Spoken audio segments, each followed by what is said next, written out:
Yo tout le monde, c'est Warthog pour le débrief par rapport au match PSG Bayern qui sort de 0-1 pour le Bayern Munich. C'est une victoire pour eux, mais une qualification du Paris Saint-Germain qui va aller en demi-finale, soit face à City, soit face à Dortmund. On reviendra directement avec des vidéos avant le match, ça va venir très très vite sur la chaîne.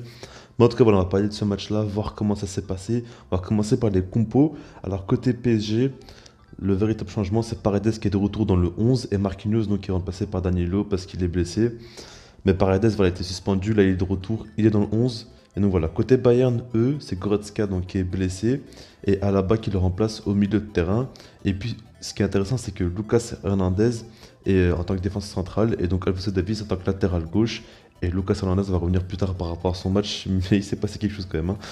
Maintenant, voilà, première mi-temps, on a vu que le Bayern Munich, ça m'a assez surpris parce qu'ils sont pas venus en jouant très très haut, en mettant une très grosse pression, en voulant vraiment étouffer le Paris Saint-Germain. Moi, je m'attendais vraiment à une énorme pression dès le début de match, tout ça. Finalement, c'était assez mesuré, c'était assez calme, tout ça. On a vu que des 25 premières, allez, on va dire les 20 premières minutes, ils ont quand même bien dominé la possession, tout ça. Mais après ça, c'est vraiment le Paris Saint-Germain qui a dominé et qui ont été largement au-dessus. On a vu par exemple Paredes qui faisait beaucoup de bien parce qu'il y avait du pressing ou quoi, il arrivait à tenir et à jouer quand même. On a vu que Di Maria aussi, il revenait un peu plus bas pour reprendre le ballon et faire remonter la balle. Neymar, chaque fois qu'on faisait la passe, il driblait facilement, il éliminait les joueurs, c'était assez impressionnant. D'ailleurs, par rapport à Neymar, au bout de la 38e minute de jeu, il a touché 3 fois le poteau, enfin 2 fois le poteau et une fois la barre transversale. Et il aurait pu marquer des buts. Franchement, le Paris Saint-Germain faisait très très mal par rapport à leur niveau individuel parce que franchement, techniquement, ça a été très très fort. Paredes, ça a été impressionnant, surtout en première mi-temps, je parle, hein. Paredes, très impressionnant. Neymar, on sentait dès les premières touches de balle qu'il était vraiment dans un grand grand jour. On a vu Di Maria aussi qui était très très à l'aise, balle au pied, tout ça. Surtout qu'il est monté en confiance quand on a vu que Alphonso Davies faisait vraiment un très mauvais match. En première mi-temps, ça a été catastrophique, Alphonso Davies. Au niveau de ses contrôles, au niveau de ses glissades, au niveau de ses passes. Il n'y a rien qui allait, franchement, il était très très mauvais. Il a vraiment fait un très mauvais match. J'ai jamais vu le voir aussi mauvais comme ça a été très surprenant. Bon, en tout cas, voilà, après, il y a aussi Draxler hein, qui a été bon. Enfin, ils ont tous été bons. Mbappé, c'est quelques fulgurances, quelques appels très tranchants, tout ça. Mais au final, le Paris Saint-Germain n'arrive pas à marquer. Et ce qui est fou, c'est qu'à la 38e minute de jeu, on a un poteau de Neymar et à la 40e minute de jeu, Choupo qui marque sur une contre-attaque. Et là, c'est assez fou parce qu'on a l'impression que les situations s'inversent. Au match aller, on a vu le Bayern Munich qui a surdominé mais qui n'arrivait pas à passer devant le Paris Saint-Germain. Et là, c'est l'inverse. Le PSG a vraiment peut-être pas autant dominé que le Bayern Munich parce que c'était quand même assez impressionnant au match aller. Mais en tout cas, ils ont bien dominé, ils étaient largement au-dessus, ils avaient plein de grosses occasions, tout ça. Mais finalement, c'est le Bayern qui passe devant. Et ça a été assez surprenant. Mais en tout cas, voilà, Choupo-Moting qui marque encore une fois. En fait, c'est Navas qui repousse la balle. Il est là, il suit de la tête et il la met. Donc voilà. En seconde mi-temps, on a vu le Paris Saint-Germain qui a commencé très très fort. Ils sont revenus avec un esprit de revanchard assez puissant quand même. Neymar notamment, franchement, le match qu'il nous a fait. Alors devant le but, il a été très mauvais parce qu'il a raté quelques face à face, enfin deux face à Neuer. En plus de ça, il a touché 3 fois, soit le poteau, soit la barre transversale. Il n'a pas été en réussite devant le but, il n'a pas toujours fait le bon choix, tout ça. Maintenant, techniquement, il a été incroyable. Franchement, il a été incroyable du très très haut niveau. Et franchement, il a impressionné. Il a fait tellement de bien cette équipe du Paris Saint-Germain. Il permettait à chaque fois de remonter le bloc, tout ça. Et garder la balle aussi. Parce que le Paris Saint-Germain, ce qu'ils ont fait de différent par rapport au match aller, c'est qu'ils ont beaucoup plus souvent gardé la balle aussi. Le match aller, vraiment, la possession, c'était que le Bayern Munich, quoi, clairement. Là, maintenant, ils ont su avoir des séquences de possession, tout ça, et faire mal à cette équipe-là du Bayern, à contrôler le jeu, tout ça. On a senti que Goretzka aussi, l'absence au milieu de terrain, il a fait beaucoup de mal.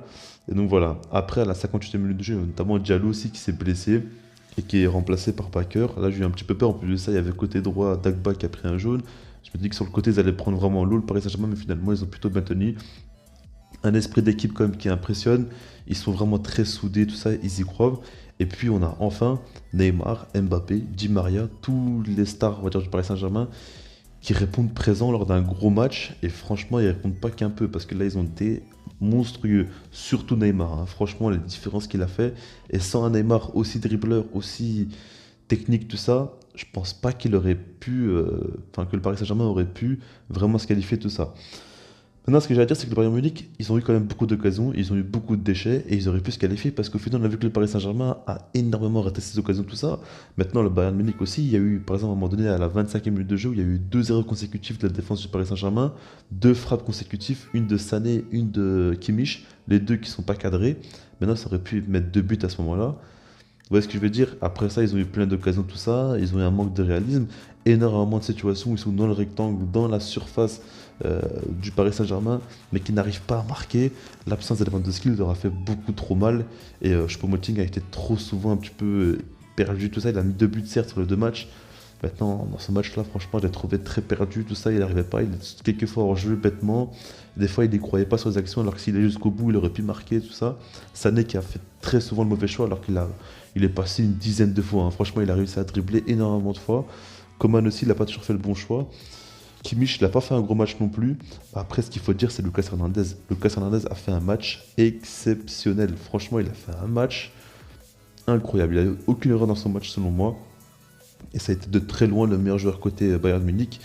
Parce que franchement, défensivement, il a été impassable. Combien de fois il a stoppé dans la contre-attaque Neymar ou Mbappé, limite même Di Maria. Et combien de fois il a réussi à faire des sorties de balles, tout ça, les relances toujours propres, très à l'aise, très serein. Très très très très gros match de la part de Lucas Hernandez qui au final on se rend compte qu'il est peut-être meilleur en défense centrale plutôt qu'en tant que latéral gauche. Et ça, il y a des questions à se poser côté Bayern Munich par rapport à ça, mais en tout cas vraiment très impressionnant. Et il a fait beaucoup de bien ce qu'il du Bayern Munich parce que sans lui, je pense qu'il y avait des buts qui seraient tombés quand même. Côté Paris Saint-Germain, mais en tout cas voilà, après il y a des autres choses, il y a hors-jeu d'Mbappé, il y a eu 2 hors-jeu d'Mbappé, il y a eu aussi penalty ou non sur Neymar, enfin pour moi ça c'est pas trop intéressant. Selon moi il n'y avait pas penalty sur Neymar, c'est plutôt lui qui faisait la faute. Sur les hors-jeu, je pense que le premier il n'y avait pas hors-jeu. Maintenant le second, c'est difficile à juger, on l'a pas bien vu, mais après là je pourrais pas trop vous dire. Maintenant, par rapport à ce match-là, le PSG se qualifie en demi-finale, on verra bien ce que ça va donner. Après, ce qu'il ne faut pas oublier, c'est que les individualités ont fait vraiment des matchs exceptionnels. Et pour revoir un Paris Saint-Germain de ce niveau-là, il va falloir que les joueurs fassent encore une fois un gros match. Parce que tactiquement, il n'y a pas eu des folies côté PSG, c'est surtout les individualités qui ont vraiment fait un match incroyable. Et il y en a eu énormément qui ont été au rendez-vous, mais en tout cas, voilà. Dites-moi ça dans les commentaires, et puis moi je vous dis peace.